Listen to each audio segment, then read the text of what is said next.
கோவையில் பாதாள சாக்கடை பணிகளுக்காக தோண்டப்பட்ட குழிகள் சரிவர மூடப்படாததால் சிக்கிக்கொள்ளும் கனரக வாகனங்கள், போக்குவரத்து பாதிப்பு, பொதுமக்கள் அவதி.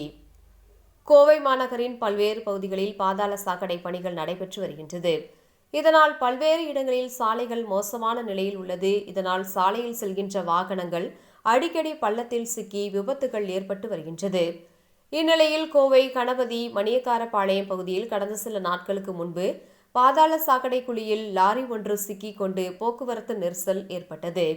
நீண்ட நேரத்திற்கு பின்பு கிரேன் மூலம் லாரி அங்கிருந்து மீட்கப்பட்டது. மேலும் பல்வேறு இடங்களில் நடைபெற்று வரும் பாதாள சாக்கடை பணிகளின் போது அப்பகுதியில் உள்ள குடிநீர் குழாய்களில் சேதமடைந்து குடிநீர் வெளியே வருகின்றது. அதிலிருந்து வெளியேறும் குடிநீர் அங்குள்ள வீதிகளில் குளம் போல தேங்கியுள்ளது.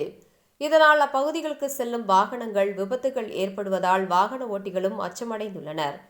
இந்நிலையில் கோவை கணபதி அருகே உள்ள நல்லாம்பாளையம் பகுதியில் செங்கல் சோலையில் இருந்து வீடு கட்டும் பணிக்கு லாரியில் கொண்டு செல்லப்பட்ட செங்கல் அப்பகுதியில் ஏற்கனவே தோண்டப்பட்டு மூடப்பட்டிருந்த பாதாள சாக்கடை குழியுள் சிக்கிக் கொண்டது.